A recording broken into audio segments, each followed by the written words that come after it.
Bishio, Kiermaier on deck if Cabot can get aboard. And a high fly ball well hit to right. Prado back at the wall. It is gone. Way off the back wall of the Royals bullpen. First home run of the season for Cabot Bishio makes it a 4-0.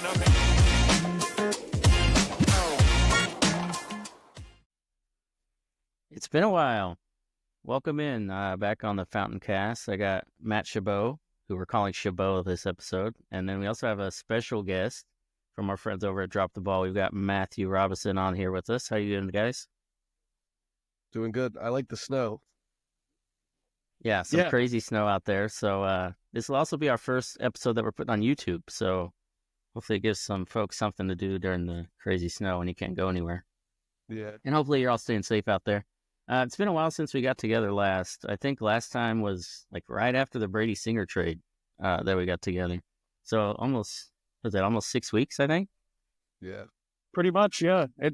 We haven't really seen a lot more from the Royals making moves from this point. So, but yeah, Fountain has been, it's been a little bit since we've seen you guys. Yeah, eventually we'll get to maybe like once a week, I think, once the season starts. But I think you guys at Drop the Ball, it's kind of in the same, like, what are you going to cover? So what's the point in doing regular shows right now, right? Yeah, we've been kind of free-balling into, like, individual topics and kind of going crazy. So if you want, like, a deep dive on stuff, Jackson and I are definitely going completely deep on, like, the little like Jordan Grosjean signings and trying to see what's still out there and stuff like that. So yeah, if you want to come along, we'll probably have an episode this week too. So we'll see what's going on. Yeah, it's been pretty dead for especially the small market teams. And then when you see the big contracts that are given out, you can see why. So yeah, the markets are crazy. Well, like I said, Matthew Robison, he's with us from Drop the Ball. Definitely recommend those guys. So when you're done here, give them a shot. Take a look. They got some great stuff going on over there. Before we jump into the little bit of news that we do have, I just want to kind of take a temperature check. I know there's a lot of people that, we talked about the slow off season. A lot of people are like they're not happy. They're like, what the heck are we doing? What's kind of the temperature check for you guys? How are you feeling with the slow off season? Is it something you're worried about? Is it just the market? Like, what are your guys', your temperature check? What are your feelings on that? I'm not even really remotely concerned with it. I've been like all over Twitter trying to respond to people and like settle down a bit. I know a lot of people are upset that they didn't really up the payroll that much. I didn't expect them to up the payroll all that much this season, at least. We're going to go through the top 30 prospects. You're going to see how many people are going to be up in 2026. There's a lot of them. So I don't think they really felt the need to skyrocket the payroll when this isn't even the year that they're having most of their big names on their way up. I think they're going to try to get a feel for some guys that could or could not be a part of the team next year. So I think they wanted to give Melendez, Garcia, Marsh, Bubic, they had a lot of guys that they want to give a chance to prove themselves first before they decide to either move on, call guys up, sign free agents, trade away people. So I think this is going to be another year where we see the team play pretty well. I think they're going to compete for a playoff spot, but I don't think this was the year that they planned on taking all their chips and shoving them in. So I'm perfectly fine with it. And they made two big moves. I mean, bringing in Michael Wacha at the contract that he got. When I look at the contracts that are being given out to good pitchers right now, I mean, the $15 million for 41-year-old Charlie Morton. You got Michael Wacha for $2 million more than that, and has been more productive and is like 5-6 years younger. So I'm perfectly okay with what the Royals have done so far, and I'm excited to see what they do this year, to see who's back next season. Yeah, I think for me at least, when it comes down to like what they're doing or like a temperature check on what they're kind of thinking about right now, I agree with Matt. I'm not like freaking out at all. Because we haven't really seen this team really spend, except for last offseason, of course. And I think that they really had some pressure from Bobby Witt Jr.'s extension, that they really kind of want to get that done. I think that's really why that ended up kind of going forward there. But I mean, I'm not so much upset at them for not making moves, but I do think that it's pretty important to think about what was available in the playoff picture last year. Like, Boston was really close, and they're gonna be there this year. Like, They've made a point to that. And also Texas. Like, Texas is only a year away from winning the World Series. So, and they've added Jock Peterson and some other things. So I'm on the side of I'm not freaking out for sure. I definitely have trust in what they're able to do and what the Royals have done the past year, of course, and the development of what they can do pitching wise and hitting wise. But I do think they do need to add another bat, kind of stay the course with everything else, because that playoff spot is not going to be there for them if they don't produce. So, yeah, Yeah, I think also, that's.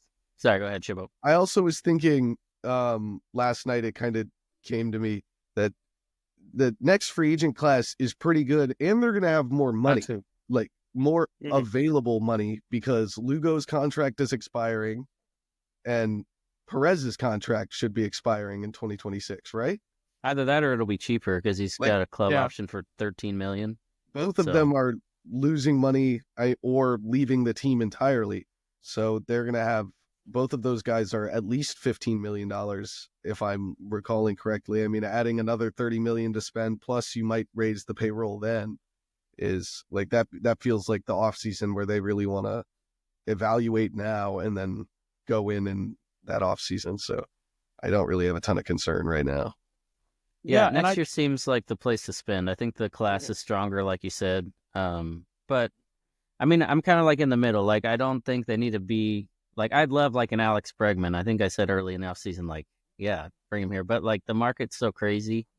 I don't think they need that top name guy. But if they do nothing between now and spring training, I think you're definitely going to step back. Yeah. Yeah, I think the step back is definitely the thing I'm a little bit concerned of, for sure. Because if we go back and we look at the specific playoff races, sure, at the end of the year, the Royals did have a big lead in April, May, June. So we didn't really see, but like the Mariners were only a game off. And that like big like extra inning wild card game, like if we didn't win that one, like they would have taken that spot there. So it's definitely like a closer race than a lot of people necessarily realize, I think. But yeah, I think, like you're saying, Preston, I think just really getting a good structure around kind of getting these role players. And we did kind of add a role player here the past few days. So it's definitely good to improve on the margins. And they're going to do that. And hopefully they add one more bigger player. I also would be relatively concerned with some regression, especially from the older guys. Like, how many times have people said that Salvador Perez is going to take a step back, and he took a step forward last year? Like, I think it's very possible you see a step back from Lugo. I think it's very possible you see a step back from Waka or Perez or some of these other veteran guys that you have on the team. But I think you also can say that it's very likely you'll see a step forward from somebody like Garcia, somebody like Melendez, Marsh, Bubic, those guys that are in a year where they're saying you want someone to prove it. I think just as much as somebody's going to step back, one of those guys is going to be good. I highly doubt that of all four guys that they've said, we're going to plug these four dudes who haven't proven themselves 100% yet. We're going to give them starting positions and everyday roles. And one of those guys is going to take a big step forward. And I think that can also account for some of the regression that's going to happen elsewhere. So I was more concerned going into the offseason with the depth and the injuries, because it's rare that you see teams account for a ton of injuries, but they happen. But like Matt just said, I think adding some depth in the minor league signings, which I'd kind of been calling for a little bit on Twitter, was I kind of wanted to see the Royals more active in these low-key minor league signings that can bail you out if those injuries happen. So I'm okay right now. I'm feeling just fine. Yeah, well, let's talk a little bit about those minor league signings. I don't remember if we covered Jordan Groshans on the last episode, but Royals, they signed him to a minor league deal. Also added Austin Cox, who's been in the system, made a big league debut at one point and looked solid, but, then the injury happened. He had a 17-inning scoreless streak during that stretch, didn't he? Yeah, he set I think he set the MLB record the for most batters faced without allowing a hit with like 39, I think. I have a screenshot of it. So every time his name comes up, I retweet it with the screenshot of Austin. Yeah, it's still more of a reliever type, but I think he's at depth, like what Chabot was talking about. Also brought back familiar face Taylor Clark on a minor league deal. I think he was with Milwaukee last year and just wasn't quite the same. The move we were all waiting for. So yeah, right. We're all waiting for moves, and then it's Taylor Clark. I mean, he's good depth though. Junior Fernandez Absolutely. is another one. Got a really solid upper 90s fastball, but just can't command it. So just more depth with upside, I think, is the story. Mhm. And then I think the bigger name so far this offseason outside of Jonathan India, the Royals signed Calvin Biggio yesterday. Minor league deal again. So it's a bigger name, but it's just in the context of the offseason. They haven't really signed anybody. So minor league deal. I think he offers plenty of upside, but he just hasn't been the same as when he debuted with the Blue Jays early in his career. I mean, he debuted, he looked like part of that core with Bo Bichette, and he just kind of tapered off. He doesn't have the same power anymore. He spent last season with, 4 different organizations, posted an 84 WRC plus. So, he's depth in the minor league system with upside, but it's nothing you're banking on, right? Yeah, to me, he's a league average hitter against righties. So you pretty much are just bringing in Adam Frazier, except with no risk of the like $5 million they gave Adam Frazier. This time, this guy's in the minor leagues. He'll be in spring training. He might make the active roster, but who cares if he sucks? Like Yeah. it doesn't make a difference. So I personally think he's better than Adam Frazier. Like, call me crazy, but if they needed somebody in quotes, I know that we'll get to like Javier Voss later, but if they wanted somebody who's had some major league experience, seen some pitching at least, I mean, he's bounced around the past couple years, and he was on the Dodgers last year, so he does have a World Series ring. So we'll see what they end up doing there. But if they wanted like a legitimate like replacement to Adam Frazier, they were talking about Josh Rojas, and then he ended up signing, and then they ended up signing Kevin Biggio. So that makes me think that they at least really were into Rojas until the final end there. yeah, Yeah, and Biggio offers a lot of defensive versatility. He's played everywhere except Yeah. catcher. I think last season he played everywhere except catcher and first base, if I'm not mistaken. So, like you guys said, he's going to give you what Adam Frazier gave you, but probably more versatility on the defensive side and a lot more upside for his And age. if he was to even like have 100 games like Adam Frazier did, and he bats 260, he's not old. Like if he ended up like carving out a small, even a utility role on this team, I think you have to at least see him for 2026 too, because they don't really have anything on the come up. Maybe Javier Vaz, like we're saying, but they don't really have somebody like that can kind of play everywhere. And that's what Mac Petrero and what this new staff is kind of preaching is we want people who can play everywhere and can kind of go all around the diamond. And yeah, I think it's definitely something that will work out better for them in the long run. Like, yeah, it's probably not going to, like you guys are saying, but worst case scenario, he might come up and I don't know, come up with some big hits or something. So I don't think it's a bad signing by any means. and again, who cares if he's bad? Like Yeah. what is the minor league contract is nothing. It's like if he's bad, it doesn't matter. He's just insurance at the moment for guys like Melendez and Garcia who could struggle. Like he's depth if there's injuries, and it just doesn't matter if he's bad. It's like low risk potential, some reward. It doesn't have to be a high reward. It doesn't even have to be an okay reward.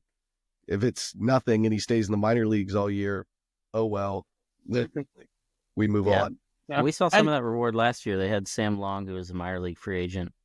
Yeah, eventually added for the roster, and he was one of the best relievers down the stretch. So Yuli there's some Gurriel value. was traded for in the minor leagues and signed and was a huge part of the playoffs. So and that was because of injury. Like you lose Vinny, and he came and played a big role. Yep.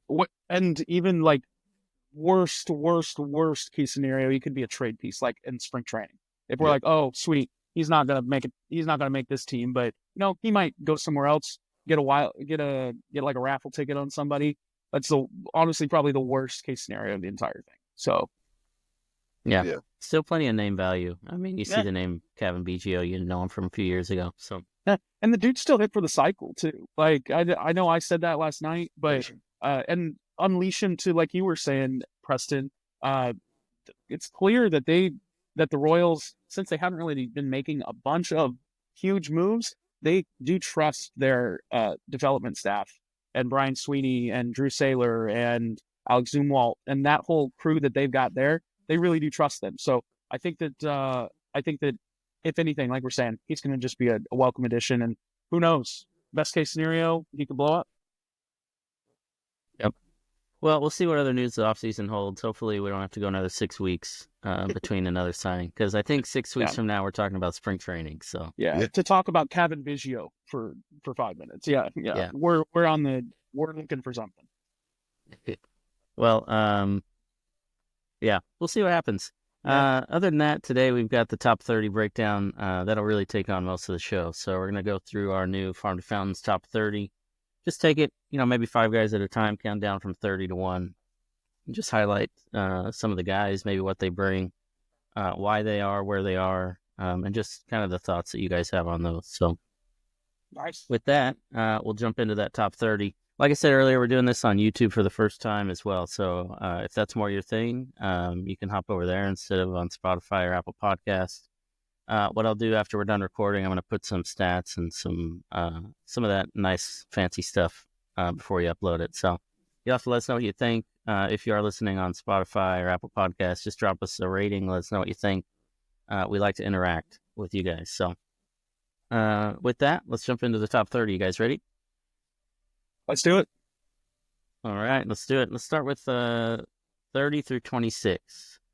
This group, I think you've got some high upside guys and very low floor guys. So, that's kind of what you get in the back of the top 30. It's a lot of upside. It's a lot of potential, but it's high risk, right? So number 30, we've got Chandler Champlain, right-hand pitcher. He's a familiar name. He's been higher on the top 30, but he just kind of struggled last year at AAA. Maybe more of a reliever type, I think, now than we used to think. 29, we've got catcher Ramon Ramirez. 28, shortstop Daniel Vasquez. At 27, we've got third baseman Brennan McNair. And 26, we've got right-hand pitcher Emmanuel Reyes.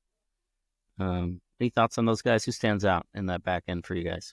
How is Chandler Champlain still in our system? How did he make it past the Rule 5 draft? I have no idea. I thought he was gone. They didn't protect him. I said, all right, he's gone. I'm about to say, I took him off my prospect rankings because I was sure he was gone. He has all the stuff to be a major league starting pitcher.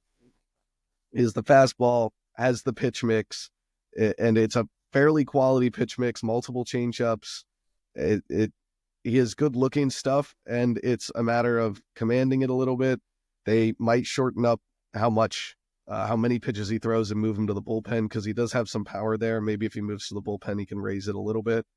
But he's a really, really skilled player. Like, he's a really quality prospect. When they traded for him from New York, he was one of the better names in the Benintendi trade. So I'm really shocked that he's still with the Royals. And I think that if injuries plague them, or if he, shows up this year to AAA and puts up some better numbers, he's possibly on the major league roster this year. I mean, he's been in AAA for a while, and he could be a trade piece. He could be in the majors this year. You don't really know what's up with him, but I think he's a quality player who's pretty close to being a major league player right now.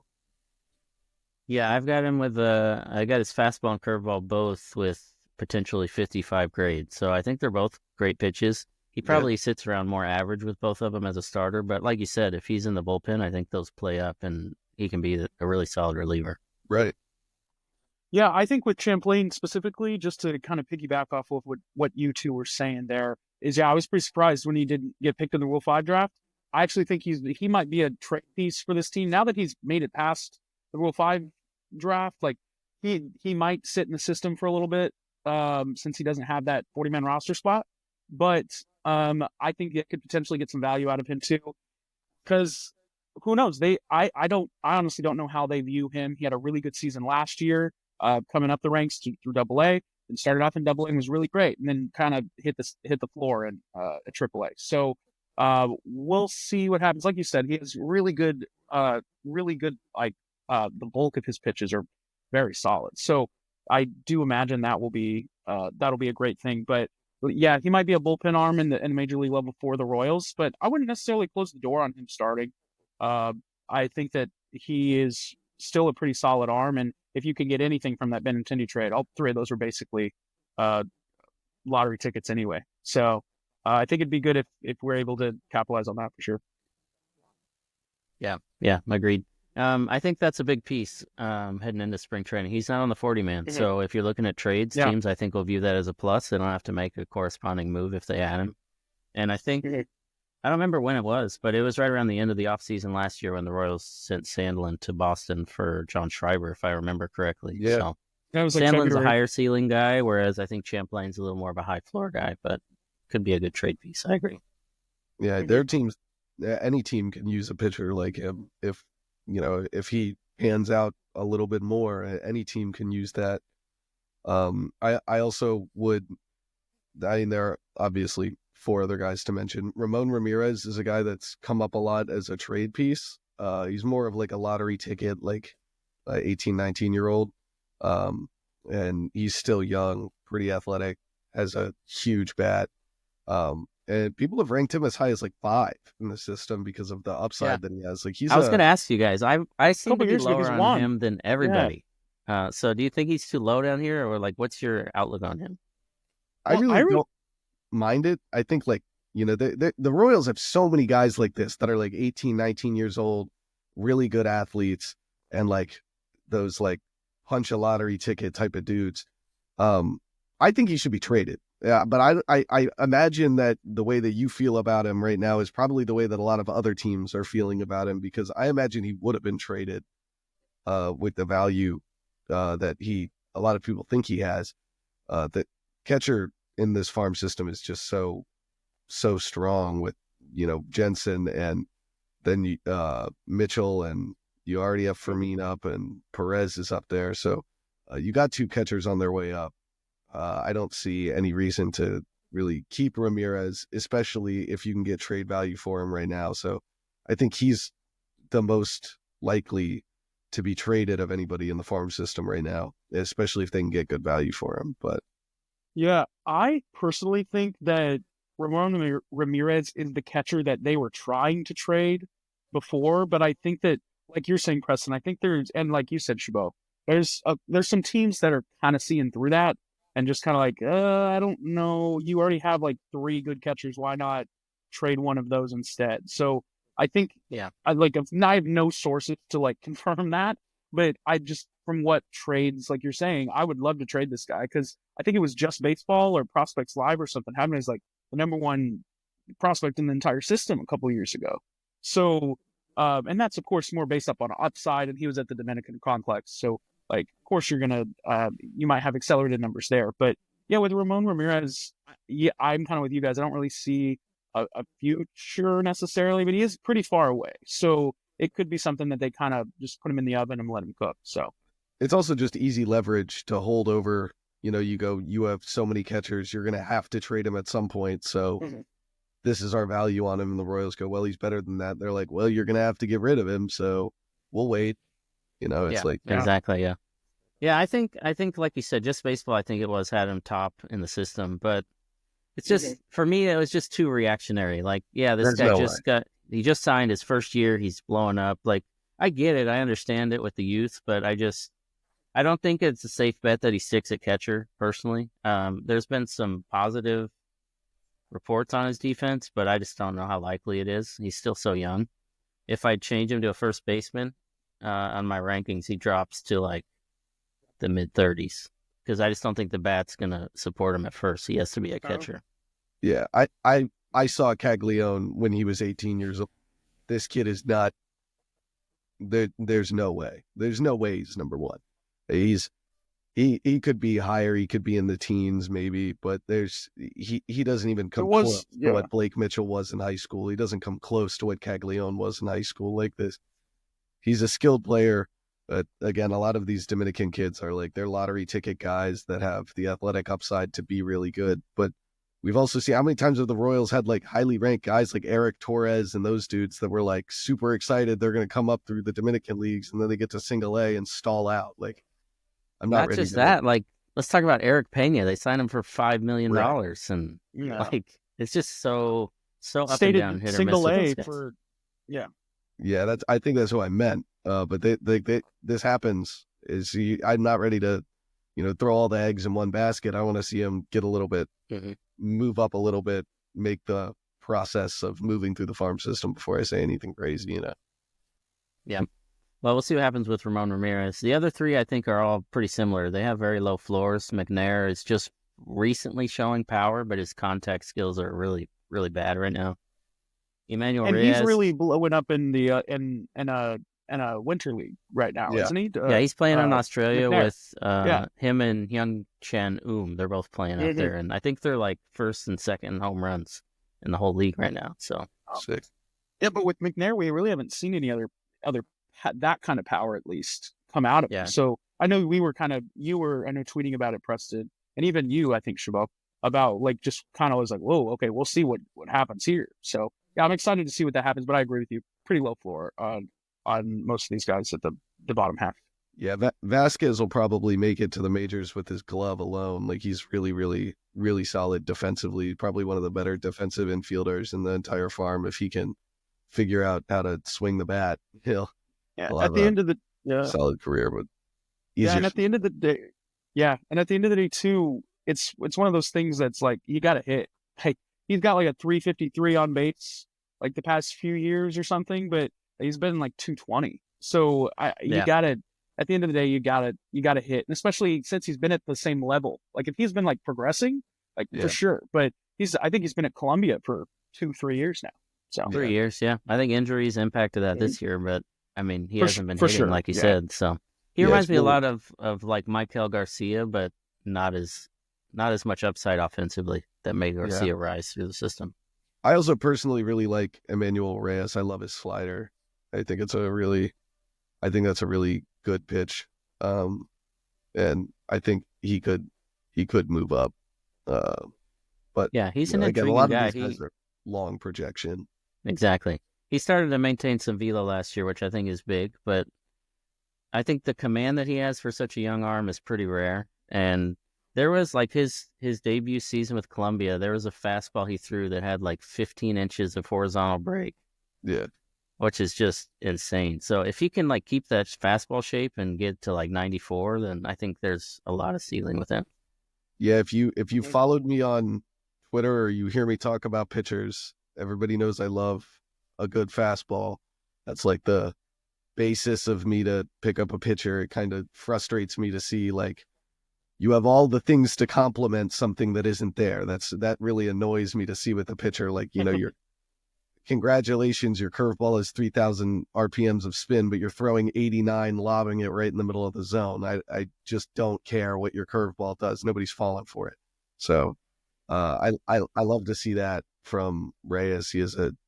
Both he and, I mean, we'll get to the next guy, but both the good fastball, good changeup, and then if they can really, he's developed that slider this year a lot. So I personally think I have him a little bit higher than that, but he could be really good moving up, but still is a bit of a ways away. Yeah, agreed. And that will also conclude our Frank Mazzucato analysis for the show. So. Yeah. Mozzie, I even in 2021 when we made that pick, it was a little interesting. I even looking back right now, there were definitely some people on the board. So I still think he's got something to provide in the next couple of years, but yeah, definitely a prep arm. You want to see him develop a little bit more, and we haven't really seen that. So you just want to put your head through a wall when you're watching the games and he throws 90 miles an hour straight. Just there's no wiggle movement whatsoever to it. The ball just goes straight. And there's upside there. The curveball's still really good. He has some command, but not of the fastball. And Preston mentioned it last year, before I even was with Farm to Fountains, that they just need to abandon the fastball and build it from the ground up because it's not there. It's non-existent. It's not useful. He needs to make it a cutter, make it a sinker, do literally anything. But if you're going to throw 90 miles an hour, the ball can't go straight. It's just a non-option. And it's frustrating for me to watch because I like him. He seems like a good kid from the interviews that they've done with him, and I want to see him succeed, but you're not going to succeed in professional baseball if you're not throwing with command 90 plus or significant movement. Yeah. I saw his first start in 2024. He threw a fastball and it looked like a sinker. I was like, yes, they did it. So I talked to somebody in the Royals. I was like, did he throw a sinker? Oh, no, it just looked like one. Yeah. Damn. Like, they just need to change it. Like, he Yeah. gets good rise on his fastball, so there's potential, but he spins the curveball so well. Just give him something different with the heater, and I'm sure it'll be better. Yeah. All right, well, let's move into the next 5. We got 25 through 21. You talked about him a little bit. 25, we got Felix Arond, right-hand pitcher. 24, shortstop, Josie Novas. 23 is, I guess we'll call him a utility man, Javier Vaz. 22, outfielder Spencer Nivens, and 21, outfielder Gavin Cross. So tell me a little bit more about Felix Arond, Chabot. So I wrote about Felix Arond for the report cards that we did, and so I watched a lot of him. He spent all year with Complex League, and was not really as good as, or not Complex League, Single A. Yeah, right. Low A, yep. Yeah. Mhm. I don't know why I said that, but he has a good fastball. The changeup is ridiculous. He might have the best changeup in the farm system. That thing is fun to watch. It just dives into the ground. So right now he's more of a 2-pitch mix with success, and he's trying to add some other things. The velocity on the fastball is not quite good enough as he gets later into starts. He doesn't have great endurance with it. And I think he may end up moving to the bullpen just because of the diving changeup in the fastball. If he can, especially if he can add like one more pitch. And the fastball doesn't really move. It's another one of those straight line pitches, but I do think there's upside there. He's now 21 years old and has spent some time in Single A. But I watched a lot of him at Columbia to write about him recently. And his changeup is really, really, really fun to watch. And he's trying to add in the curve and the slider that have not quite picked up yet, but yeah, it's a full 4-pitch mix. I know Jared Perkins has him a bit higher. I think he's in his top 15, but for me, it's just like you said, it's the endurance. He's only been a starter like for one full season, so like, can he be a starter long term? I don't know. That's really the biggest thing that's dropping him down, I think. Otherwise, he'd be a bit higher. I'm pretty sure he ticked up to 96 at one point, but it happens in the first 2 innings, and then he's down to 92. Yeah, exactly. He's a one-time through the order guy. Yeah. Yeah, and I agree with you from the whether he's going to be a bullpen arm or a rotation arm is definitely why he's probably lower on this list than others would say. But I think if he's able to get it going in the rotation, I think it's worth a shot, especially like you said, he does have 4 pitches. So if they are able to round out that third pitch to be pretty decent, like Chabot said, that changeup is disgusting. So got to keep it rolling there. I actually believe he will make his way through the system. If he is a starter, he'll make his way through the system this year, and I'll probably look for him 26 midseason probably to come up if he's a starter. But with the age that he's at, it's definitely something to think about. He might be a bullpen arm that they might just want to mature a little bit. Yeah, he's just got to get another pitch. The 2-pitch mix isn't going to work when you get higher. I mean, they worked on that with Brady Singer for so long, and that's not even quite the same as a straight fastball and a diving changeup. So, a little different. But I like Felix Arond. I just want to see him round it out a little bit. So we'll see how he does this year. Yeah. Next guy on the list, Josie Novas. He's a 6'5" shortstop, which gives you a ton of potential. The hit tool is like 30 grade right now, so he's got a lot of issues with strikeouts, but I think he's got potentially plus power. He's got a great arm, so he's maybe on this whole top 30, maybe like the highest difference between his floor and ceiling, because he could be like, I mean, we saw last year he was abysmal, striking out almost 40%, I think, but when he can make contact, he's got really plus power. So he's an intriguing guy. Javier Vaz, Matt, you talked about him a little bit earlier. Yeah. I think he's a guy he could factor in this year. Where do you guys see him in the future? I think more specifically, he definitely is going to come into camp and come into spring training and compete for a job, 1,000%. I'm going to kind of go to my co-host Jackson Wilkes here, and because he's written up on him a couple times for He's our Farmers naturalist guy, Fountains. so he saw him a lot Yeah. this year. Yeah, he did. And the one thing that I will say that he says to me all the time, which is like, there's nowhere else for him to go. Like, he has played at Vanderbilt. He's played at the highest levels. Like, he's playing above average at every level he's playing at. He's playing tremendous defense, showing some bat to ball skills, doesn't strike out. And so, like, at the end of the day, for me, is I'm like, they said they're looking for the younger Garrett Hampson to replace the season. Like, that's him. Like he needs to be the guy that is given an actual shot.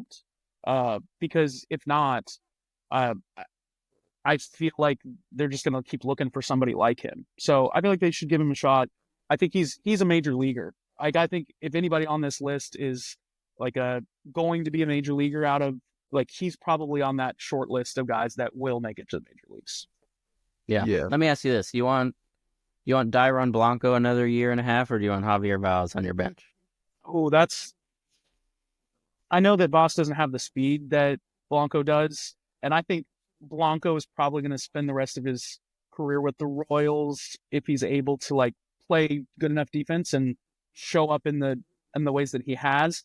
I think that's a very difficult conversation, but you're right. It would probably be between the two of them from a roster spot perspective.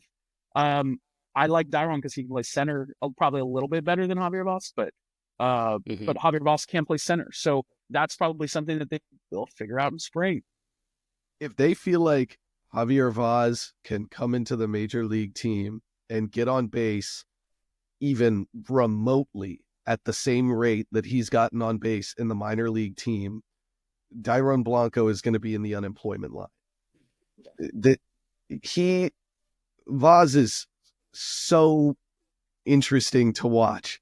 And there's no player in the minor league system that I root for more than a 5'6", 151-pound man that makes pitchers get migraines trying to pitch against him. Mm-hmm. It must be so infuriating trying to find the strike zone against him.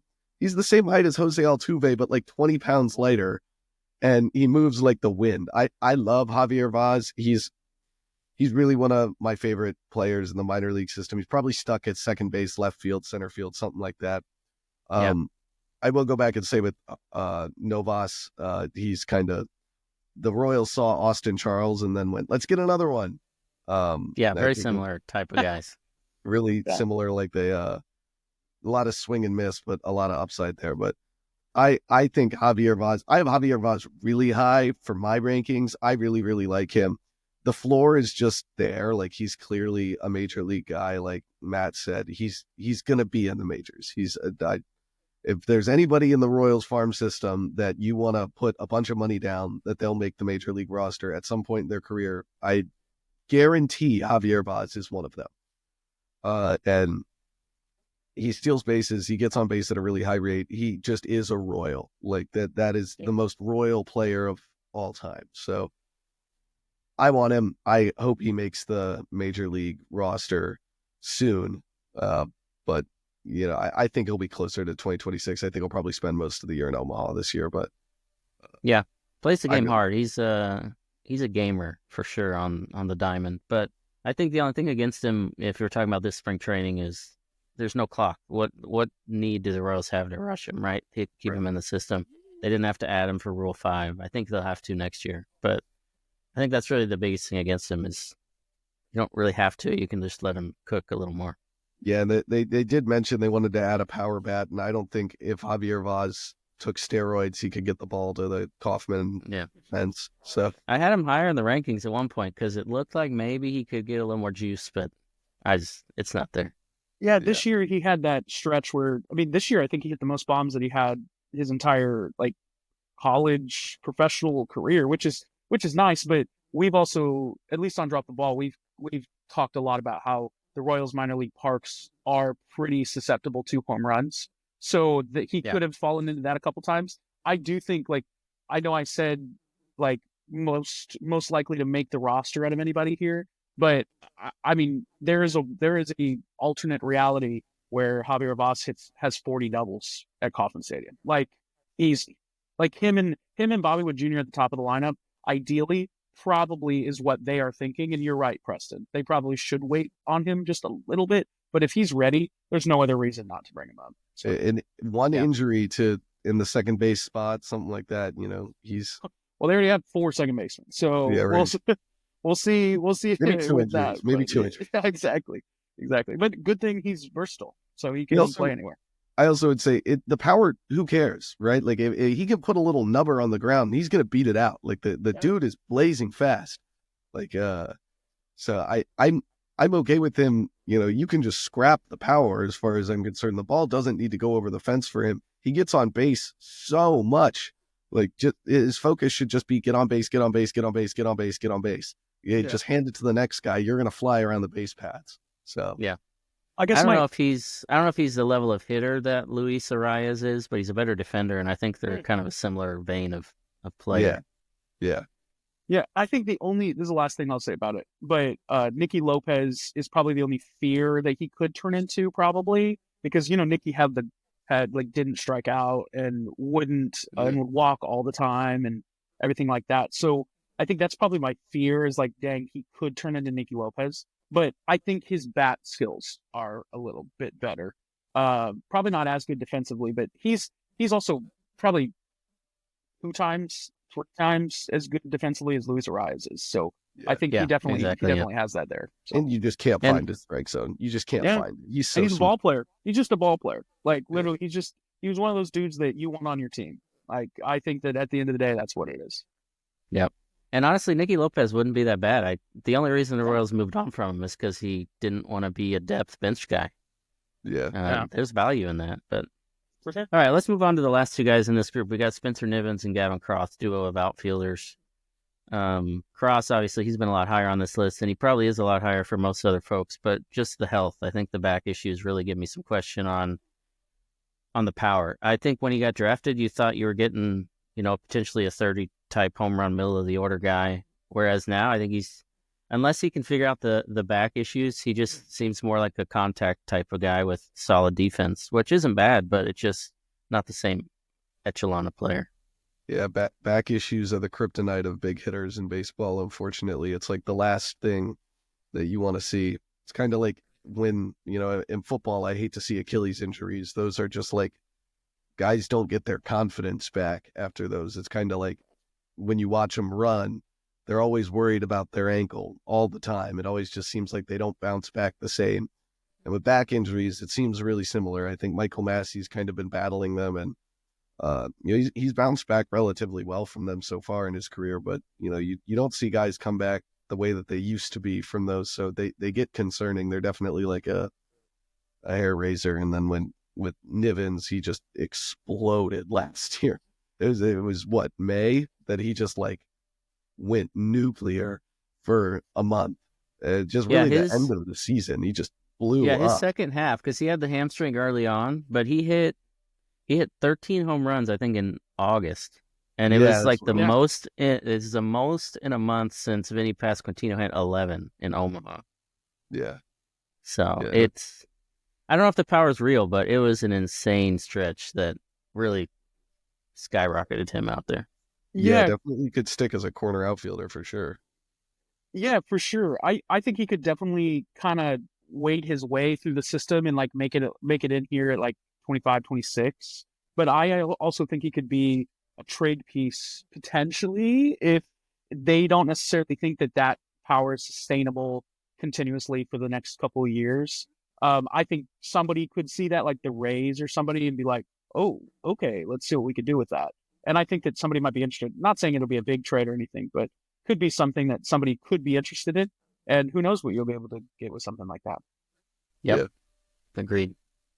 All right, let's keep it rolling. Let's move 20 to 16. At number 20, we've got lefty Hunter Owen. 19, Ben Kudrna. At 18, we've got a young international guy, Steven Benitez. We'll talk about him. I don't know how many people know really about him. And then rounding it out, we got 17, Austin Charles, and 16, Darwin Rodriguez. let's start with Kudrna. Chabot, you're a big pitcher guy. I had him higher at one point. I had him lower at one point, and he's just kind of in the middle. Is this too high, too low, just right? Where you at with Kudrna right now? I want him to be good so bad. I really, really want him to be good. He's a Kansas City kid. He's from the area, and they took him. He was in the same draft as Mazzucato, right? Like he was right after the second round. And man, I just want him to be good. I really want him to be good, but the numbers aren't showing like they're not eye popping like you want them to be. I honestly think it's a little bit low, but I don't think you're like out of the realm of imagination by any means having him at 19. I don't think that's crazy. I think some people may look at this that haven't watched him too much and would be like, what? Like, what? Why so low? But I don't think he's flying through the farm system. I don't think he's a top 5 prospect like he's listed on MLB.com or other places like that. He has a good fastball. He has the wicked slider. Changeup's still a bit of a work in progress, but right now he only really has 3 workable pitches, and he's 21 years old. And that's all he's had the whole time, too. That's the biggest thing for me is just he's been consistent, but he hasn't progressed, if that makes sense. Not much has changed, and the numbers are still the same. And if you're going to throw 3 pitches and you're going to sit mid-90s, you're probably going to end up in the bullpen. Like you're not going to be a starter. The hope is that he'll be a starter, but you got to add pitches. You have to add a sinker. You have to add a cutter, which the Royals have done a lot of. So I'll give them credit. Like they love to add those different variations of fastballs.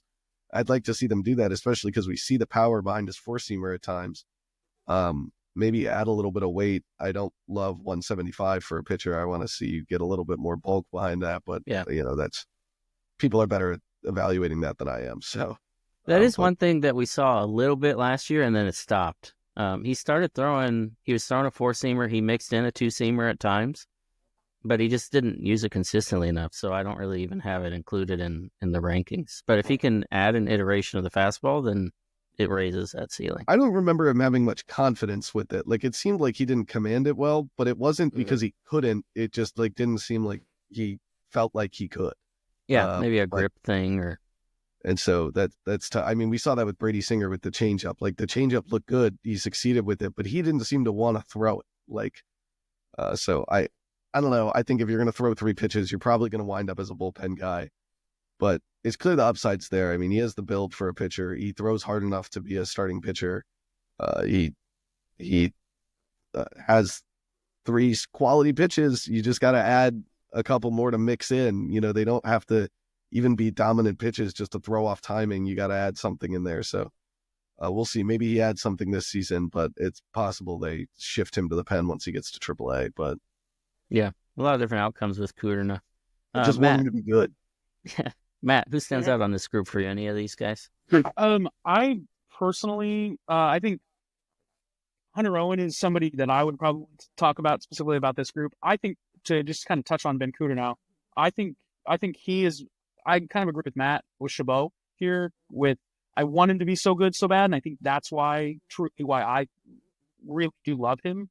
But I think probably another year before I would put him like low on the list. Because I think this year's probably the make or break. Like, cool, dude, now's the time. Like, you're 21. Now's the time we kind of figure out, are we going to move forward as a rotational piece or are we going to move you to the bullpen? And so this year is probably that time. But more specifically with Hunter Owen, like, hasn't necessarily looked like fantastic at the professional level. But at Vanderbilt, he was very solid. And also, he just looks like the prototypical big lefty. Like he's going to go out there and shove. And he hasn't really, like I said, hasn't really shown a lot of reason to believe that he's going to be like a big piece. But this is also only his first year in minor league ball. So we'll see what happens there. I think he's a very stuff-oriented guy. Like the strikeouts weren't there, but if you look at his stuff, they should be. I think that he definitely is better than the numbers will say that he is. And I think that that's only going to help the Royals here moving forward. I think he's probably a piece that you stuff at AA next year. And if he continues to develop, you probably play the long game and probably let him spend a year in each place. But he's also 22. So depends on what they're wanting to do.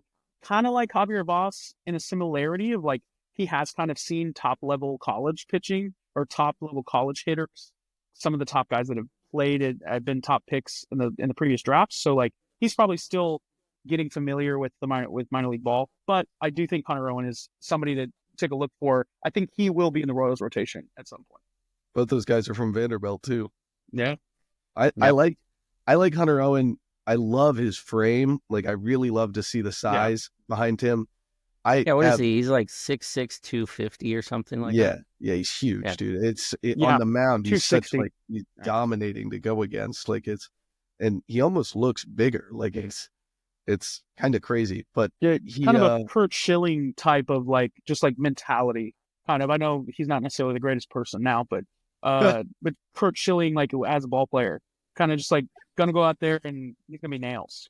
I know nothing about the injury situation with Hunter Owen because I know they've mentioned that, he had some struggles with the elbow and stuff like that in the past. So, I can make comments about adjustments to make, but his health is the number one priority. That's the priority with every player. You can't let him get hurt by pushing them to do too much. But I really, really think that if they moved him to the bullpen and he could stay healthy, with his frame, and he already is throwing mid-90s, if you move him to the bullpen, you don't make him stretch out like that, and he gets some oomph behind that fastball, dude, the spin rates on his off-speed pitches are just ridiculous. He has big hands, long arms, tall frame. Like, I think if you get him upper 90s and he can still get the spin on those other pitches, you're looking at a dominating left-handed pitcher out of the bullpen. Right now, I think he stays as a starter. Again, I don't know anything about his injury history. Well, I know about his history, but I don't know about his recovery or what they feel like he's capable of doing. Because he did slow down after the injury. Seemed like they wanted to ease him back in. So, who knows? But you get a college pitcher like that with a huge frame and a great stuff. It screams bullpen to me. You'd love to have him as a starter if he's going to have to be a starter. But I see that and I go, that's a bullpen pitcher. So, the injury, like you said, will be big. Just how he can bounce back and stay consistent, I think. The other guys on this list, obviously Austin Charles, I think, is a name that a lot of people know out there. Young guy, a lot like you were saying with Josie Novas earlier, a big frame, 6'4", a lot of power potential. The contact has been a concern, but I think he improved there last year. But that improvement came at the cost of some of the power. The power wasn't there as much. So go ahead, man. Well, I was just going to say, I feel like Austin Charles is, since Caden Wallace is gone now, I feel like that's their third baseman that they're going to try to put all the chips in. Mm-hmm. And I think that, like you said, big frame, he kind of fits third a little bit better than he does shortstop, just from like an athletics perspective.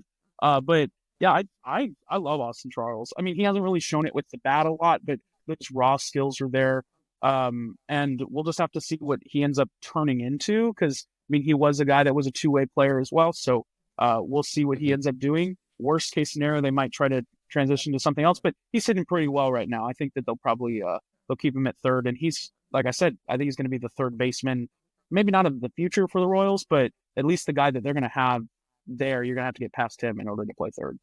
I've got him put in as a third baseman, and he's the only third baseman like in the top 50. So he's kind of what they have right now.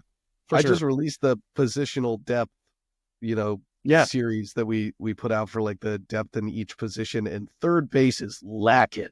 Third base is maybe the weakest spot in the farm system. And Austin Charles is really the only guy that like I think has a good shot to be an everyday player. The other guys kind of are like, maybe you could move to third base. Like maybe Daniel Vasquez down there could be a third baseman. Charles has a monster arm. That thing. He has a howitzer over there. He's just a big guy. He's a really, really good athlete. How many times have I said that now? Like, you got big guys that are good athletes, but we don't know what they're going to be because they're still raw prospects. It really just, please hit the ball. That's it. Austin Charles, please hit the baseball. If you can keep hitting the baseball, you'll be moving pretty quick because he steals bases. He steals bases like crazy at his size. He moves like the dude is a great athlete. He has good power. Just hit the ball. I don't really know much about Benitez, so I think Preston will be the one that can tell us more about that. Yeah, these other two guys, they're both international guys. Rodriguez would have been an all-star, but injury took him out. Otherwise, he would have been a DSL all-star. Had a I had my eye 2.03 on him. ERA this year. Strikeouts per 9 was around 9. So Benitez really struggled with walks. I think he walked like 10 per 9, but his fastball is like, he'll touch the upper 90s with it. Really good spin, but his slider's even better. And it was his first year as a pro. So if he has that same sort of walk issue next year, then I'd be a little more concerned, I think. But we're talking about a teenager in his first year as a pro. If he's got that kind of slider and fastball, that's really what elevates him here. More of a reliever type, but as young as he is, you don't know. There's still a path to starting, I think, too. Yeah, I got to go watch him. I think he's solid. On to this next group. I mean, it's a good mix of upside. I think, we're getting into the upper echelon of prospects. 15, we've got outfielder Asbel Gonzalez. 14, right-hand pitcher Marwis Cabrera. 13, Kyle DeGroat, also a pitcher. And then Blake Walters at 12 and Yandel Ricardo at 11. What do you guys want to start with? Yeah, but before we talk about all of them, I'm just going to make the mark of every single one of these guys. Good athlete, really young, really raw. Every single one of them.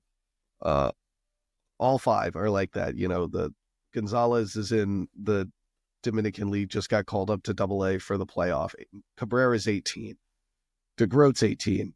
Walters is 20, but didn't pitch last year because they did skill development. And Yandel Ricardo is 18. So you got this is the Royals farm system right now. There's so many of these guys that Yep. You don't know what they're going to be yet, but the ceiling is just insanity for what they could be. So I think that's the case with all these guys. I really like Gonzalez. I like who he is as an athlete. Struggled to really produce last year, but they seemed confident to move him to AA for the playoffs. So maybe we'll see a little bit more from him next year. Yeah, I think he might drop to high A or even low A next year. But I think Fangraphs had him like top 5 at one point, just because of the power potential. He's going to hit for average. He's going to play really, really good defense. So he's a pure center fielder. He reminds me a lot of what Diego Hernandez was once, and we all saw what happened with that. So very high ceiling potential, but who really knows until you see it, right? Yeah, I also just want to see Walters get back on the mound. He's fun. Yeah, I think MLB.com came out with the prospects to break out in 2025. I think Asbel Gonzalez was one of the ones that was the guy for the Royals that they ended up highlighting. And I know we just talked about him for a second, but like we were saying, like Chabot said, I mean, all of these guys in these 5 positions here are all really raw, very, very, very new to the Royals system. And we'll see. I mean, this is the good part about this, is that this is where you'll see the development of our guys and the guys in of the coaching staff for the Royals and the development team. If they're able to develop these 5 guys that are pretty high relatively in the system, according to Farm to Fountains here, but if you're able to develop 3 of these guys and they're able to make the major league roster, I mean, that's really solid work from your development team on guys that are 18 years old. These guys also feel like the Royals learned their lesson of all of them have a quality fastball. Already 18 years old guys that are hitting 90s, mid 90s. DeGroat got up to 95, 96 at some point. Cabrera's mid 90s easily. Walters hit triple digits when he was in high school. So it seems like they were this is what I like to see, is I like to see the guys with the good fastballs, and you can develop that off-speed stuff. DeGroat really only has a plus curveball.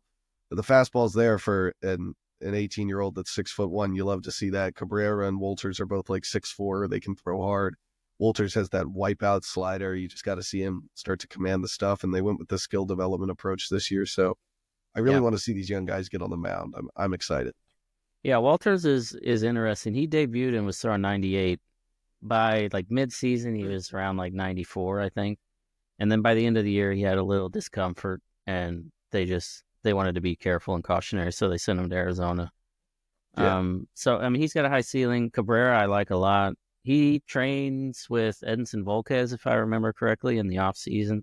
But he reminds me a lot of Giordano Ventura when he was around the same age. Like really lively fastball, good curve. The arm action is just insane at times. So him and Rodriguez, I think, are really the two big names I like as far as pitchers out of the Dominican. Yeah. DeGroat, I don't know. I mean, we'll see. I think it's just a little too curveball heavy. I'd like to see the fastball first, but it's in there, like you said. Yeah, for sure. We just need to see it next year. With Yeah. DeGroat, Ricardo, I think. Mhm. Sorry, go ahead. I was just going to say with DeGroat, he had the chance to go back to college, right? And he decided to sign, correct? Yeah. Well, he's a prep guy, Texas. wasn't he? Was he a prep guy? Yeah, he committed to Texas, and then they signed so him away. he forewent that Texas commit and then Good. signed. Well, hey, that's good for us. I mean, good for us to jump on a guy that is going to a Big 12 school, Power 5. So Yeah, they did that with Austin Charles SEC. too. yeah, UCSB. for sure. Rounding out this group, Yando Ricardo, he was the top international signing last year. He was like ranked top 15, I think, by Baseball America in the class. Really struggled in the first half and really came alive in the second half. Had like a 200 ISO, hit like 340 in the last month of the DSL season. All the reports I've seen have him as like a plus defender safely at shortstop. Mm-hmm. You don't think about shortstop as a need with Bobby Wood Jr., but whether you like it or not, he has an opt-out before long. So I think Ricardo kind of fits that timeline. If Witt sticks around and they can keep him in town, then Ricardo's a trade piece, or maybe he's a third baseman. He's just so young. Third base, buddy. Yeah, he's so young. There's a ton of upside. And if the bat can be just average, then I think he's a big leaguer. His extra base power.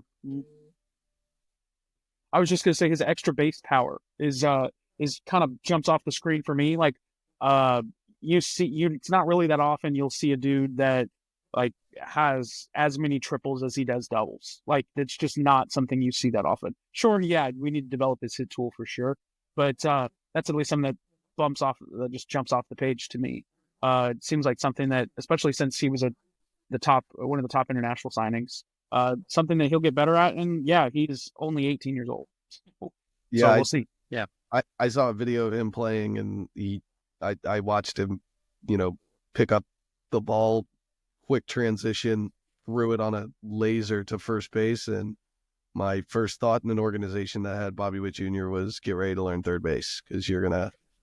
The third base spot's weak already. I mean, he can pick up third base. Garcia did it. Like I get him over there. Like I think he'll be successful there. He doesn't quite have the power that you want from third base guys, but our shortstop's not going anywhere. He's not leaving. So, and nobody's taking that job from him. So you can learn third base, you can learn second base, you can learn the outfield, or you can go elsewhere. But I love it. I love his glove. The glove is really good. And hopefully he likes third base. Yep. All right, let's getting close. Let's move into the top 10.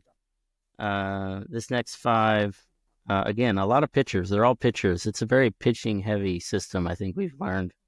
Number 10, righty Drew Beam didn't pitch last year, but he was about as safe a bet to land as a starter in the big leagues as anybody in the draft class. Number 9, lefty Noah Cameron. Number 8, lefty David Shields. At 7, we've got Luinder Avila, also a righty, added to the 40-man this offseason. And number 6, righty Jairo Wyatt. Who do you guys like on this group? Who's your favorite out of the 5? I will eat all of my words if I'm wrong. And I posted this earlier in the year, but Drew Beam is my number 1 pitching prospect for the Royals. I love Drew Beam. I really, really was a fan of his in college at Tennessee.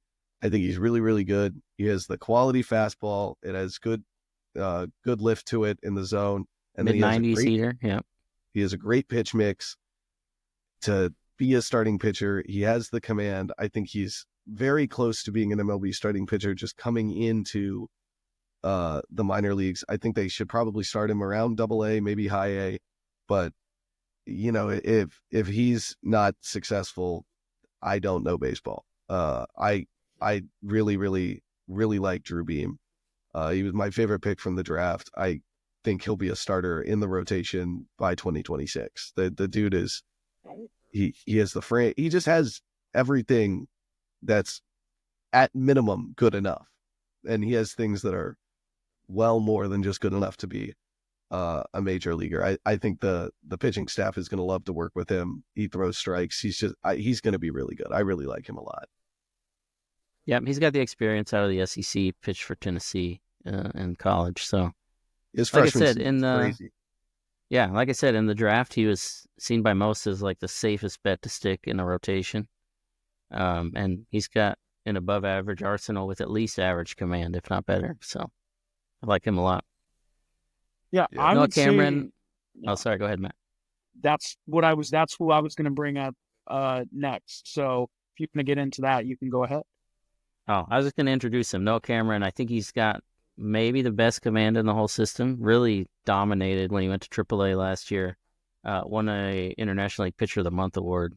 Royals added him to the 40-man this offseason. So every indication I've seen has him competing for a rotation spot out of spring. I think he's probably the first man out of the people he's competing with, just because the Royals have time on their side with him. But I don't see a lot of reliever risk with Cameron. He's a starter through and through, and I think the Royals will wait until they have a clear need or until he just takes a spot. Yeah, I think that it really wasn't until this season when he kind of went up to the AAA level and kind of told everybody what was up.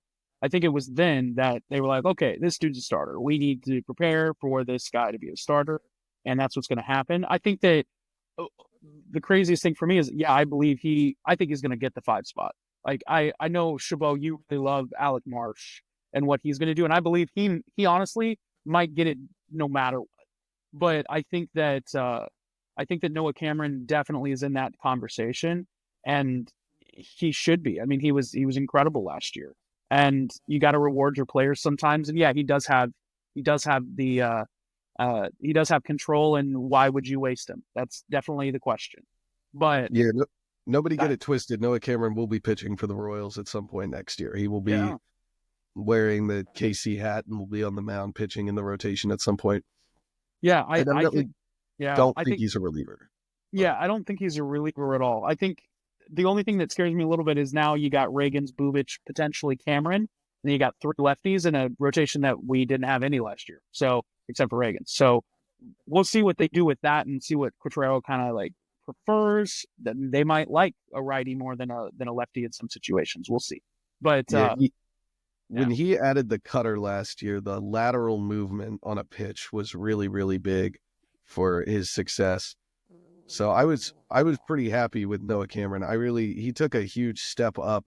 He was one of those guys that I was not a huge fan of. He's a softball guy, like doesn't throw super hard, which would make you think that he pitches to contact, but he had more strikeouts than anybody on the team.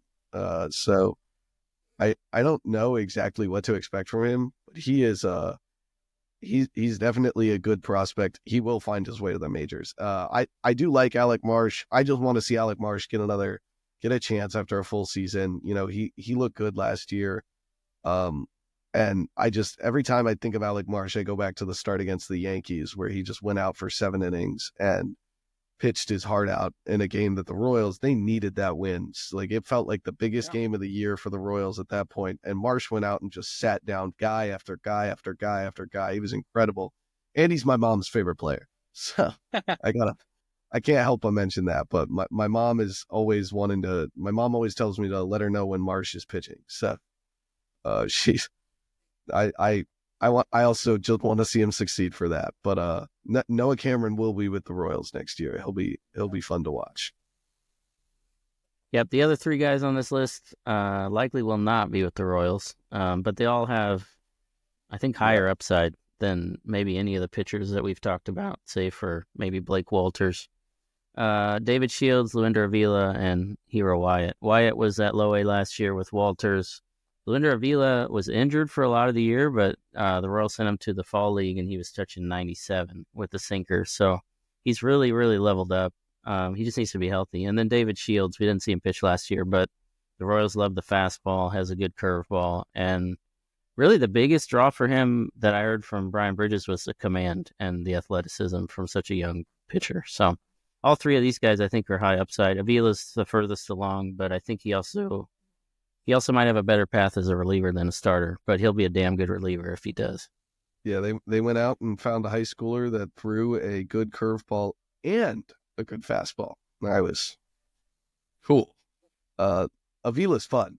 Avila's really fun. That guy's stuff is ridiculous, dude. That curveball is something nuts. That thing's different. He's a fun guy to watch. He's got to command his pitches, and he has to get some more results. But you've compared him to Angel Zerpa in the past with like the very, very similar with the jump in velocity, just kind of like out of nowhere. And you were like, he's got something. That guy, everybody watch that guy. He's gonna. Yeah, to open 2023, like he had a good curve slider, but he was throwing like 92, 93, and to hit 97 like a year and a half later, that's just nuts. Yeah. Continuing to get better and constant progression is also something that is always amazing to see and what you want to see. And sure, like if you look at Luender Avila's like baseball reference page or like just his stats, you'll be like, oh, okay, he's not going crazy from a stat perspective, but he has gotten better every year. And so that is something, and like you're saying, if he's able to add this 97 consistently, like completely takes you to a completely different monster. And yeah, I just like to see guys that can continually get better. I think that proves that they are going to do better at the major league level too. Yes. Yep. The development. That's huge. Yeah. I don't want to gloss over Wyatt because I think Walters is, I think when we entered last season, Walters was well ahead of him. But Wyatt, if we're talking about progression, he had it last year. Like he entered the season with a 2-pitch mix, fastball slider, and by the end of the year, his changeup looked like a weapon. Like he really rounded out his arsenal really well. His command looked strong. Guys I talked to in the organization really praised everything he was doing last year. So I think he really dialed up his trajectory last year. He'll probably start with low A again next season, but could get to high A by mid-year. And he's another guy, really solid fastball, pairs it with a really good slider. That's a good foundation to build on. Yeah, he's 6'1", 190 and throws pretty hard for that size. And, he's still just 20 years old. So I think he was a Dodgers guy before the draft. The Dodgers were really in on him. And if the Dodgers are in on a guy, then I'm probably going to be in on that guy. Yeah, we'll take this. Yeah. All right, we made it to the top 5, gents. We'll just take these 5 one at a time, just hit through all of them. By now, these are, there's probably not very many surprises left. At 5, we've got Carson Rockfort, plus defender and center. I think he's better defender than Kyle Isbell long-term. Probably as good as Kyle Isbell right now, personally. But it's just questions about the bat. First half of last season, he was horrendous. Second half of the season, he had a 200 ISO, and he was hitting like 280. So what version do you get? I don't know, but the defense makes either version valuable in the big leagues, I think. Yeah, he's probably not a top 5 prospect in other farm systems, but in Kansas City where center field is so huge and, Isbell's going to run out of time with his contract at some point, you're going to need a guy like this. And unless Joey Wiemer ends up being the guy that everybody hoped Joey Wiemer would be when he was coming up, it you could got happen. your center fielder. Yeah, it could happen. It would be nice if it happened, especially because Rockefort's a lefty, right? Like, so, you got a good interchangeable thing there. But I agree. Rockefort's an MLB defender right now. He's an MLB center fielder right now.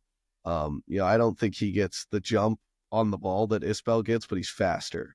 And so I think they cover similar ground. Rockford probably has a better arm, and his upside at the plate is higher. He might not be as good at the plate right now, but the upside is definitely higher. So he might take that job from Isbell at some point, probably will. And I like him. I personally think with Rockfort, is it Rockfort or Rockforte? Rockfort. Yeah. Okay.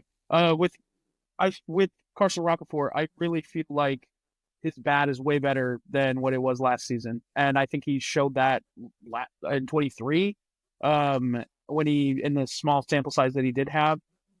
Because there in 23 there for a minute, I mean Carson Rockfort was looking like, oh my God, clear the way. So this dude's going to play center field in Kansas City pretty soon. So yeah, I definitely think like a lot of people have him as like 30 or something like that, like just based off of his performance this season, but I don't think that's fair to him. I think that he is definitely a way better player than that, and I think the bat's going to get way better too.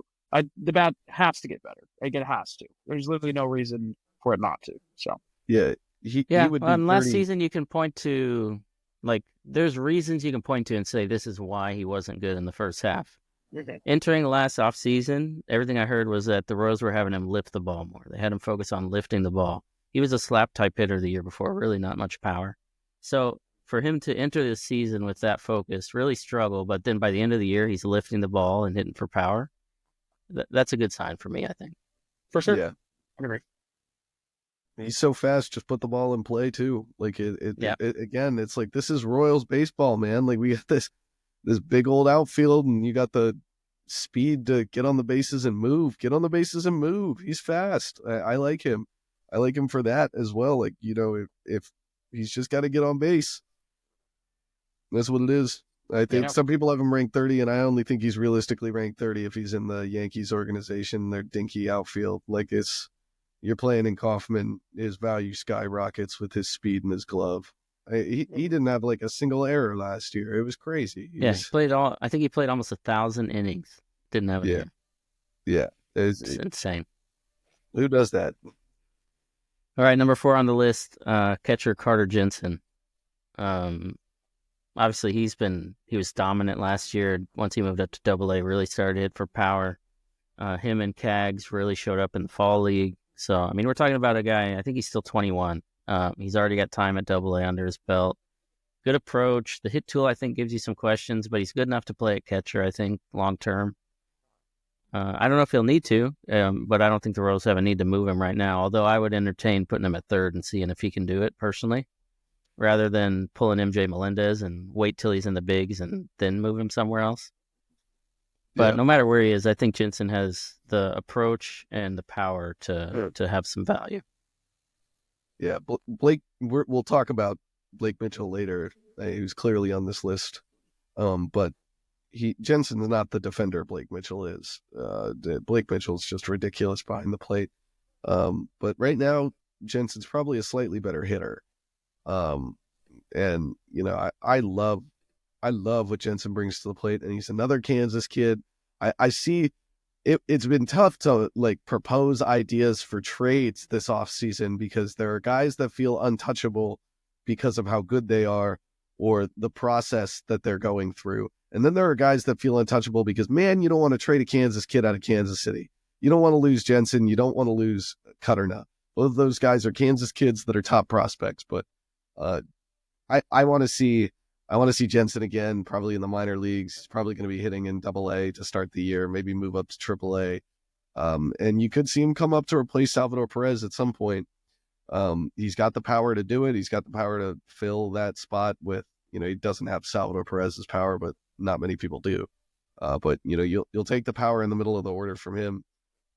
Something to mention that I haven't said yet, but you know, just becoming noticeable. So many left-handed bats. There are so many left-handed bats in the Royals farm system. It's just from top to bottom. There are left-handers everywhere. So yeah, we've got 4 hitters in the top 5, and all 4 are lefties.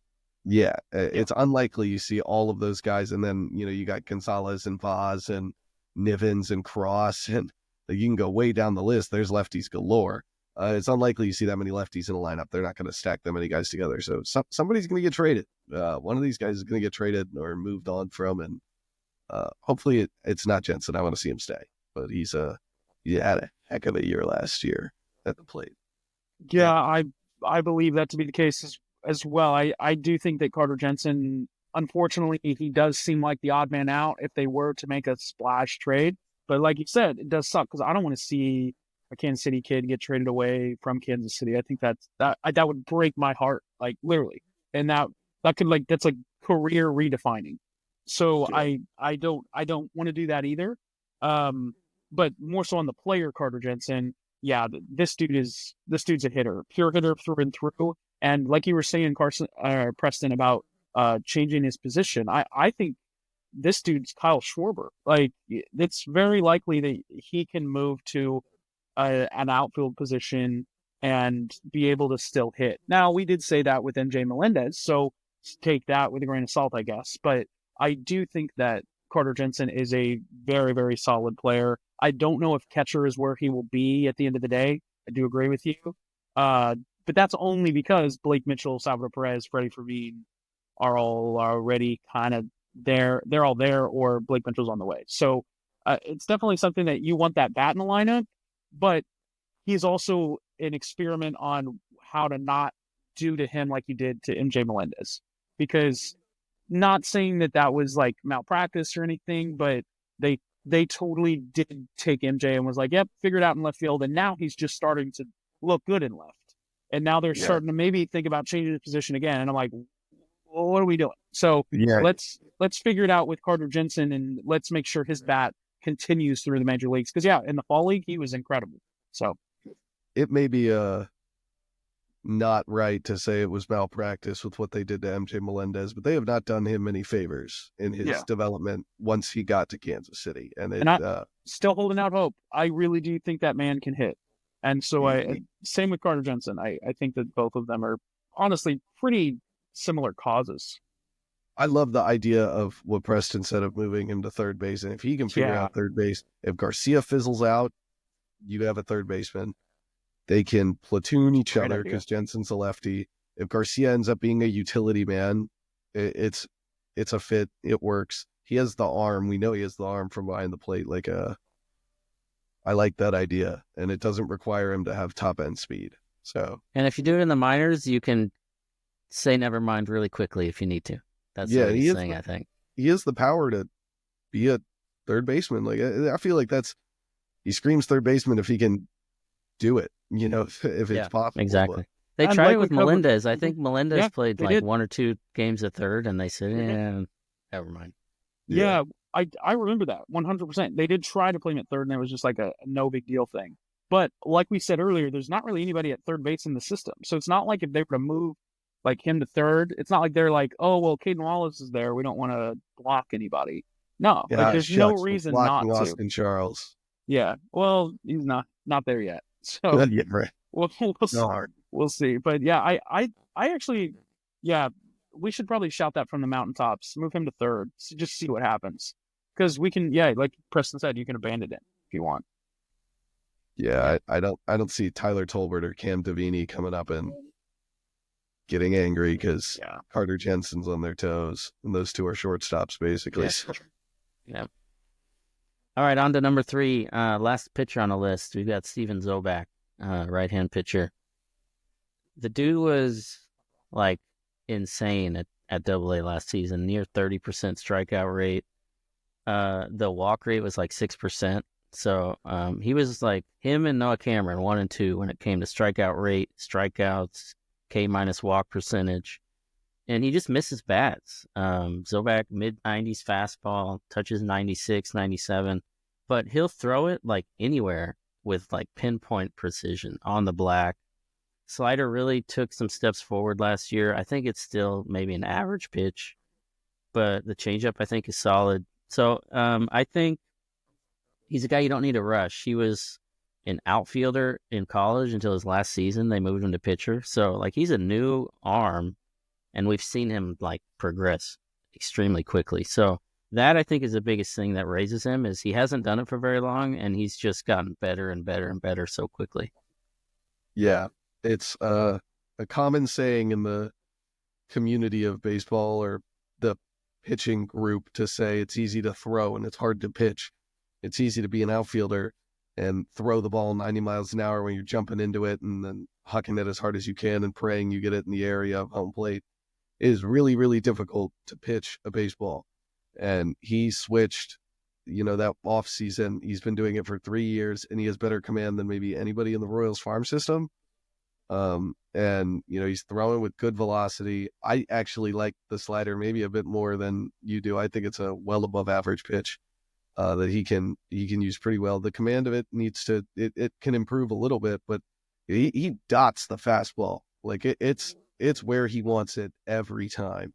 The changeup is good enough to make a difference. He's a major league starter at some point. In 2025, he's going to find his way to AAA at a minimum, and he's going to be he's going to be good with command like that. That's major league command. I think he needs to add another pitch. He's similar to Cutter now there, where you got the 3-pitch mix. You got to add one more, but at least. So I'd like to see a sinker personally. I think the slider means you don't really need a cutter. A sinker would be nice. Tough to add a curveball if you don't already have a curveball. So I'd like to see a sinker. I think that'd be good for him. Yeah, I think Zobak is honestly, we were talking about locks for the rotation. I think this is another guy, probably not in 25. I think he'll probably get the shot potentially in spring if he gets an invite. But I don't think he's going to be on the roster in 25. They'll probably look at other people for that. But once again, I'm going to bring up my co-host Jackson Wilkes. He's brought up in an article on Farm to Fountains here that he maybe might look like Shane Bieber a little bit. And I think that is a bit of it's high praise, but I think like we were saying, like pinpoint accuracy, going to hit the spots, not going to wow you from a stuff perspective, but still very solid. He's going to pitch it where he wants it. So I think definitely, that's definitely a good comp for him. And who knows, with Brian Sweeney, same guy from Cleveland, they might be able to craft something together. And we'll see how that goes. I think that Zobak definitely is probably a 4 or 5 starter, probably not a top tier, but I think he's definitely in the rotation.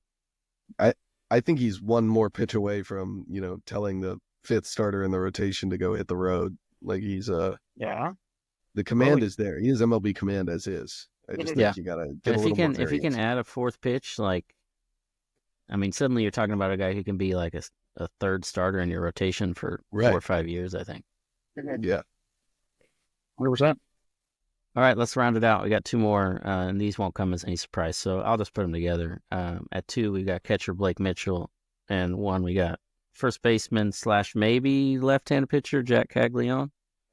Hasn't pitched professionally, but we haven't seen any indication that he won't. But these 2 guys, I think, it's a clear tier break. The system is deep. The system is solid.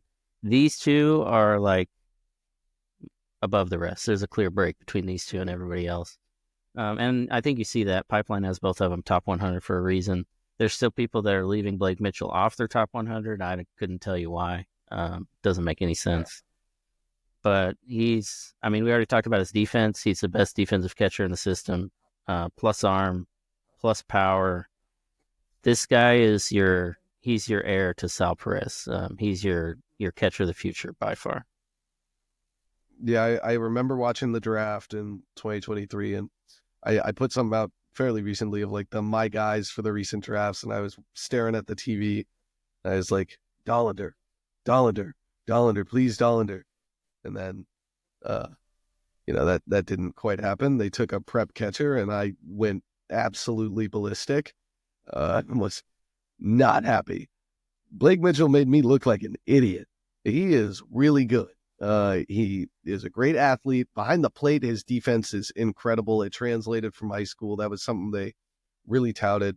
His ability to get on base is huge. You don't see a lot of guys walk the way that he walks. He almost takes too many pitches. Like, not really almost, he just does. He strikes out a lot looking.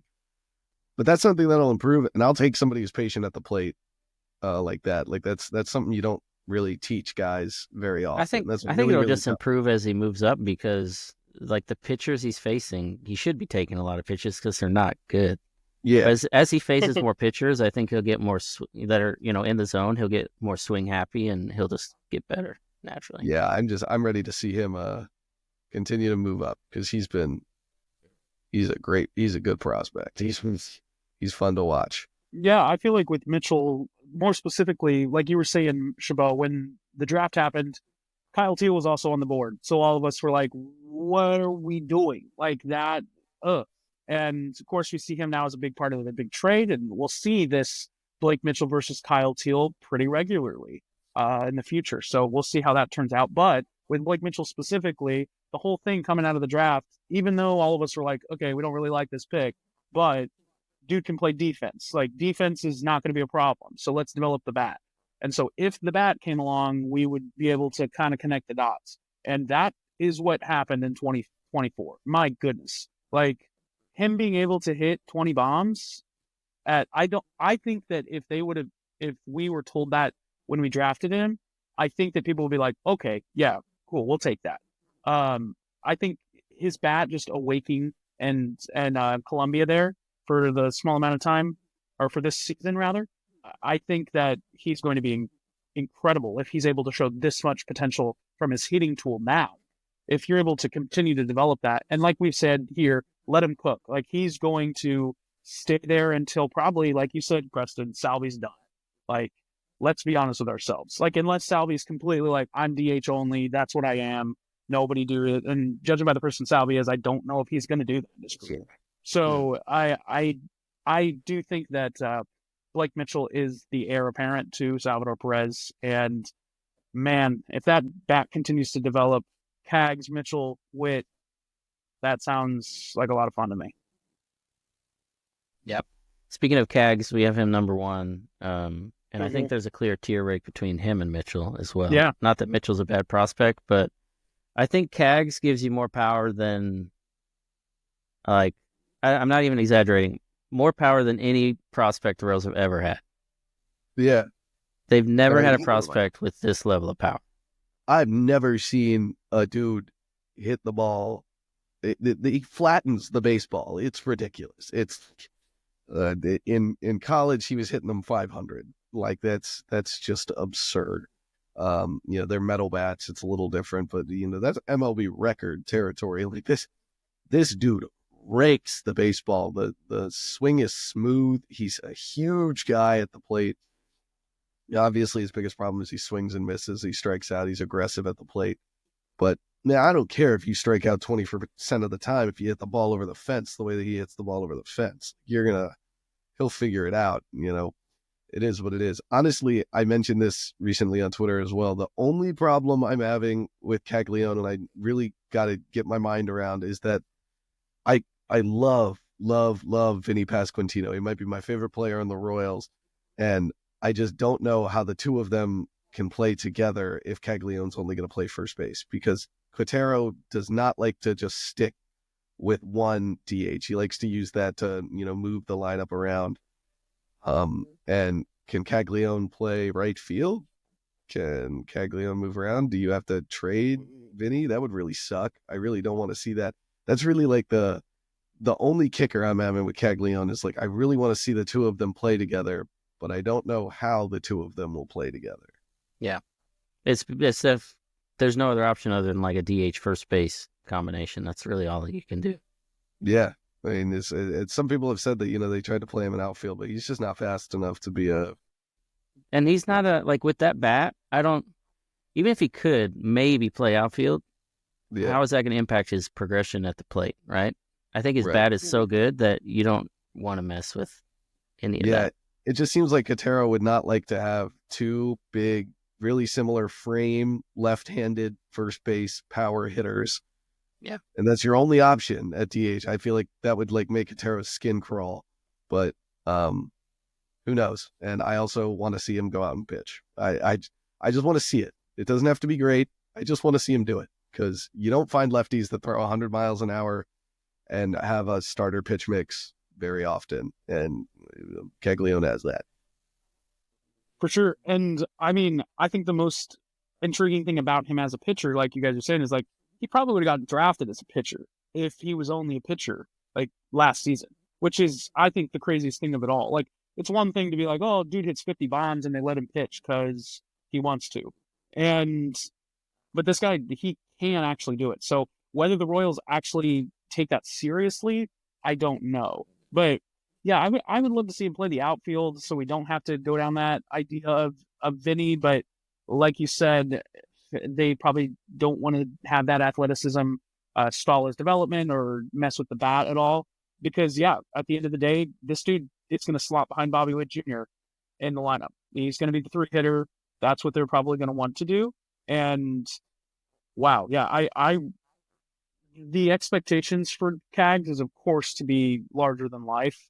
But I think if you're able to get him to do 25 bombs and then hit well average-wise, I think, whoa. Like, that is an absolute, it changes the course of your organization. If you're able to have a Jack Caglione and a Bobby Witt Jr. and a Salvador Perez on the same team at the same time. Like that completely changes everything. So I'm very interested to see what they're going to do from a positional standpoint, like you said. Because God, yeah, I don't want to trade Vinny.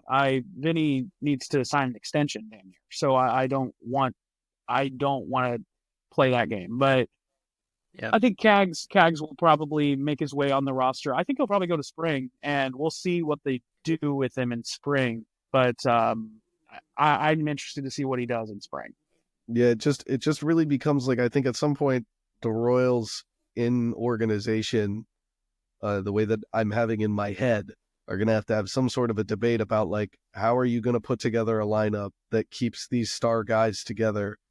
It doesn't just flood the lineup with lefties. I mean, you can't go, say Vaz becomes your leadoff hitter. You go lefty Vaz, Bobby Witt righty, and then Vinny, Caglione, Blake Mitchell, Gavin Cross, whatever, whoever's this other lefty that you got so many of them, Carter Jensen, then it's like, you can't have that many lefties in order. That's why we got to be transactional, I guess. Yeah, it's tough. So, yeah, it's hard. Like you said, you have to call your shot and not be wrong, because these guys all have that ceiling.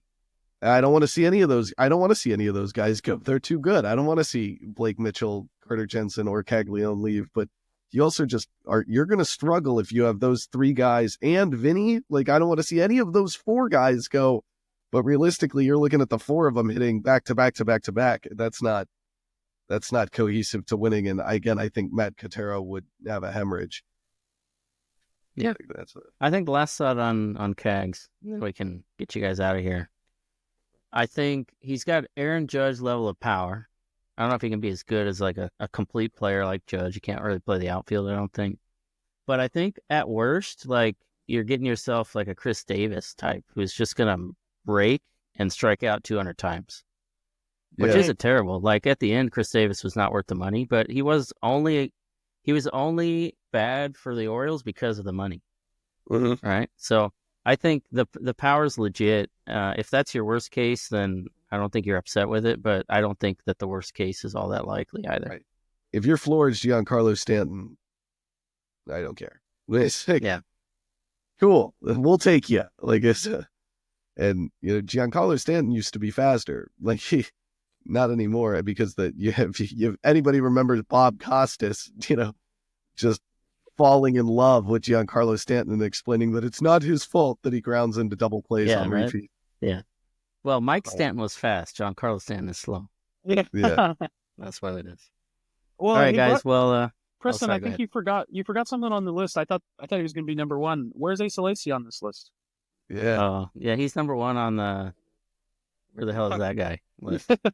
I guess you're right. All jokes aside, like, I hope he can stay healthy. From what I've seen, he's going to pitch, but I think at this point, if you get 5 innings from Asa Lacy, it's more than you thought you'd get. I have dreams of him and Ursig just locking it down, and that would be fun. I, like you said, don't think that's like him making the major league roster at this time and like in point, and if he has 5 innings, like you said, or 5 innings in minor league ball, like this. Would love that.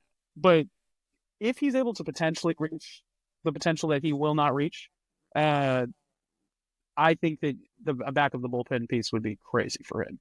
Like, there's just a sentimental part of me that wants to see him on the mound. I just want to see him pitch. Yeah, me too. I want to see him go out in a professional baseball game and just throw a fastball, and I will be overjoyed to just see him pitch again, because it's been such a rough journey for him. Like, I maybe he never makes the major leagues again, but just to go and get that like moral victory of like, I went through all of this, all these injuries, and he pitched again. Like, he battled back to get back on the mound. Like, he deserves a chance to just go out and throw a pitch. Like, it doesn't got to be much. The only guy I felt like was missing was my guy Sarantola. That was the only guy that needed to be on the list. But I think Sarantola is legit. The stuff is legit. It's just, he's a pure reliever with a lot of command questions. So for me, I think he's like just outside the top 30, but it's easy for me to see why somebody would have him in the upper half of the top 30. He's definitely just a reliever. There's no way that you're going to start him, but But an ERA in the twos is you have to look at that and be like, okay, well, he's figured something out. So, dude, that curveball is disappearing. Yeah. It's the thing just is like it's there and then it's not. He makes people look silly with that thing. It's fun. It's really it caught my eye. I was like, if you can just do that consistently and make hitters, throw their bat, yeah, all right, I'm good. Yeah, Sandoval is legit, and he's on the 40-man, so we might see him in Kansas City sooner rather than later, I hope especially if he has a solid spring. Or there's injuries. Yep. All right, guys. Well, that was a long one, longer than I thought, so thanks for sticking on here. But I think it was solid. Fun to go through that top 30, see what guys are on the horizon for the Royals. And Matt, thanks for hopping on. Remember, check out Drop the Ball. These guys are doing great stuff over there. Hopefully we can get Jackson on here at some point also. Yeah, I think he'd love it. And yeah, we're rocking over Drop the Ball. And we're loving what you guys are doing at the Fountaincast too. So it's a pleasure to just jump on just to talk about the top 30 prospects. But yeah, I would love to. I'd love to join you guys again. I'm looking forward to having you guys on the show. I think it'd be fun. Yeah, I'm down. We'll have to do that crossover for sure. Yeah, I can talk Royals baseball anytime. Hey, man, me too. Hopefully with more moves next time, more real life moves. For sure. But yeah, that'll do it for us here. Like I said earlier, this is our first show on YouTube, so drop us a comment. Let us know what prospects we don't know shit about, what your thoughts are. That'd be cool. Or if you're on Spotify or Apple Podcasts, then just interact. Let us know how we're doing. Give us a rating. If there's something we can do better, let us know. But until next time, it's Fountaincast.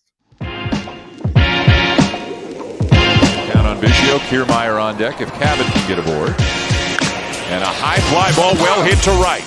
Prado back at the wall. It is gone. Way off the back wall of the Royals bullpen. First home run of the season for Cabot. Biggio makes it a 4-0.